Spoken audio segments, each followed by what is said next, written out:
from hockey, baby. Yeah, it is finally here. Well, almost. We loved your tweet yesterday. Yeah. After the Canada lost, Baggedmilk tweeted, "I now feel prepared for another Edmonton Oilers season."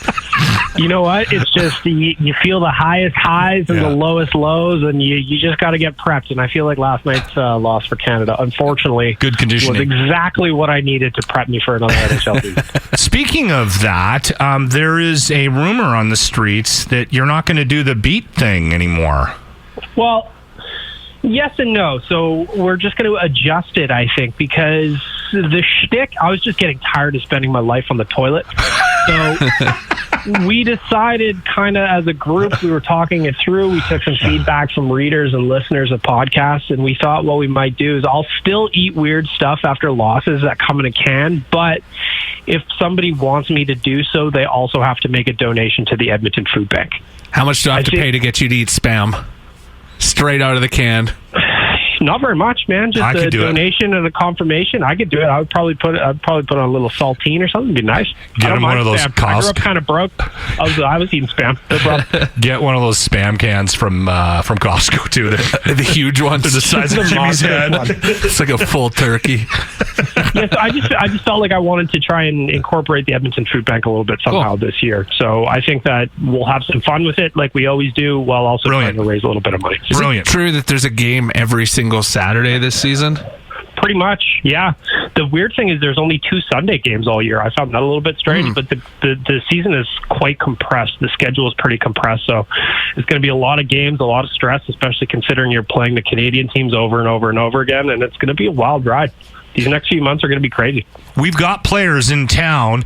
Puljujarvi is back, and obviously that's pretty big news, considering the drama around his departure. But the good news is that he also apparently looks really good.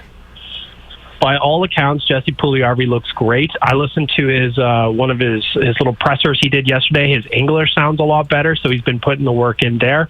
By all accounts, he looks like he's ready to go and that he's grown in size. He doesn't look quite as lanky as he did a couple years ago. He's got a little bit more man strength. So my expectations on him are still tempered. I don't know what he can do at the NHL level, but I'm excited to find out. He's on a low-cost deal for the next 2 years, and he's going to provide some valuable depth on the right side that the Oilers haven't had in a long time. It gives them options.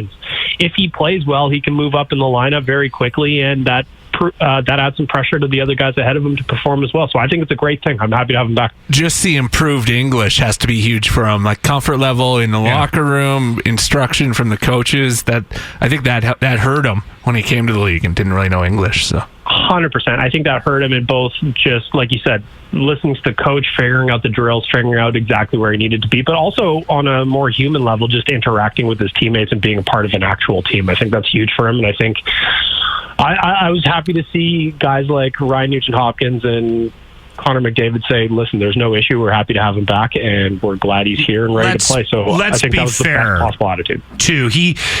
He left a different team. I think the type of team he's coming back to is not what he left. And we don't need to get into it, but I mean, there's always been rumors about that, that chemistry and what they had in the locker room, right?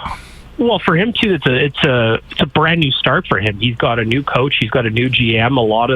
Some of the same guys are around, but there's a lot of new teammates as well. For me, he's got a big opportunity to play with a guy like Kyle Turris on the third line right now. Kyle Turris doesn't know Jesse Puljujarvi at all. Kyle Turris is a new guy that's learning everybody as well. So I kind of forgot they got Kyle Turris. Yeah, that's right. So there's an opportunity for Jesse Puljujarvi to play with a veteran like Kyle Turris that doesn't know him from anything other than he probably played against him a time or two. And I think that's a really solid opportunity for him to develop some chemistry on the third line that can possibly score some goals.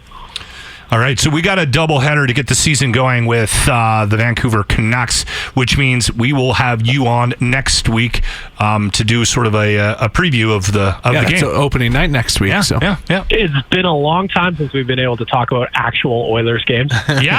Yeah, this is fun. I like it. I'm still disappointed about the gold medal loss to the United States last night, but we'll shake that off and we'll get back into the NHL next week.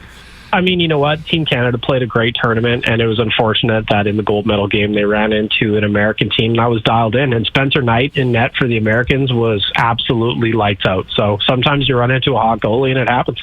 Is Levi a Tampa Bay prospect as well? So they had. I think they're both Florida, aren't they? Both Florida, sorry.